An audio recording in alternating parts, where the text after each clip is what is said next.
Quthbullapur MLA camp ఆఫీసులో అసిస్టెంట్గా పనిచేస్తున్న బొమ్మిడిశెట్టి హరిబాబు అనే వ్యక్తి ప్రభుత్వ గృహ నిర్మాణ పథకం కింద డబుల్ బెడ్రూమ్ ఇల్లు ఇప్పిస్తానని తన వద్ద నుంచి ₹1,00,000 తీసుకున్నాడని జిడిమెట్లకు చెందిన తైలం రమేష్ జిడిమెట్ల పోలీస్ స్టేషన్లో ఫిర్యాదు చేశాడు. ఇల్లు ఇవ్వకపోగా తానిచ్చిన నగదును కూడా ఇవ్వలేదని, తనలా మరో 83 మంది నుంచి ఇదే విధంగా డబ్బులు వసూలు చేశాడని ఫిర్యాదుదారుడు పేర్కొన్నాడు.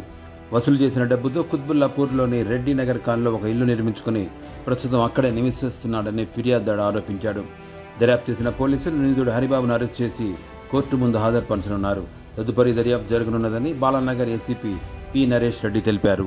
ये न्यूज़ को पेश करते हैं हैदराबाद होम अप्लायंसेस। తైలం రమేష్ అని గిరినగర్ నివాసి గిరిమెట్ల పోలీస్ స్టేషన్ నుంచి కంప్లైంట్ చేస్తుంది. ఆ కంప్లైంట్లో సారాంశం ఏంటంటే బొమ్మిడిశెట్టి హరిబాబు అని అతను కుత్బుల్లాపూర్ ఎమ్మెల్యే క్యాంప్ ఆఫీస్ చింతల్లో గత 10 సంవత్సరాల నుంచి పనిచేస్తున్నాడని, ఆ పనిచేసే క్రమంలో వీళ్ళు డబుల్ బెడ్రూమ్ ఇప్పిస్తారని చెప్పేసి ఈ కంప్లైంట్ దగ్గర నుండి ₹1,00,000 తీసుకోవడం జరిగింది. ఆ తర్వాత ఆ డబుల్ బెడ్రూమ్ ఇచ్చేయలేదు. ఎన్నిసార్లు అడిగినా కూడా డబుల్ బెడ్రూమ్ ఇచ్చేయడం కాకుండా తన డబ్బులు కూడా తిరిగి ఇవ్వలేదు. మనలాగా ఇంకొక 23 మందిని కూడా ఇతను మోసం చేసి ప్రతి వ్యక్తి దగ్గరికి వెళ్ళి ₹1,00,000 తీసుకున్నట్టు మాకు ఇతను కంప్లైంట్ చేయడం జరిగింది. ఆ కంప్లైంట్ మీద గిరిమెట్ల ఎస్హెచ్ఓ గారు మలేష్ గారు ఇమీడియట్గా కేసు నమోదు చేసుకుని దర్యాప్తు చేపట్టడం జరిగింది. దర్యాప్తులో భాగంగా మేము ఇమీడియట్గా ఒక 8 మంది విక్టిమ్స్ అంటే బాధితురాలను దీంట్లో ఎగ్జామిన్ చేసి వాళ్ళ స్టేట్మెంట్స్ రికార్డు చేయడం జరిగింది.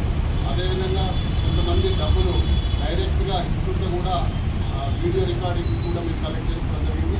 అన్ని ఆధారాలు సేకరించిన తర్వాత ఈరోజు 3 గంటలకు బొమ్మిడిశెట్టి హరిబాబును అతని ఇంటి వద్ద ఈరోజు అరెస్ట్ చేయడం జరిగింది.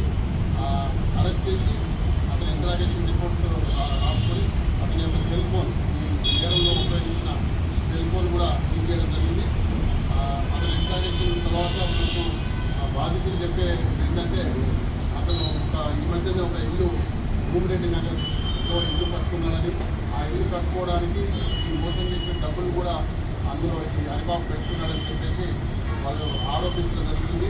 ఒకవేళ నిజంగా మా విచారణలో ఆ విధంగా తెలిస్తే ఆ ఇల్లు కూడా జరుగుతుంది, కోర్టుకు ఆ ప్రాపర్టీ జరుగుతుంది. ఈ కేసులో వీళ్ళే కాకుండా ఇంకెవరైనా బాధితులు ఉన్నా కూడా రావాలని చెప్పి ముందుకు వచ్చి మాకు స్టేట్మెంట్ ఇవ్వాలని చెప్పి విజ్ఞప్తి చేయడం జరుగుతూ ఉంది. అయితే ఈ కేసులో ఇతను ఈ హరిబాబుతో పాటు ఇంకెవరైనా పాత్ర ఉందా అనేది కూడా పూర్తిగా మేము విచారించి లోతుగా దర్యాప్తు చేసి చర్యలు తీసుకుంటాం.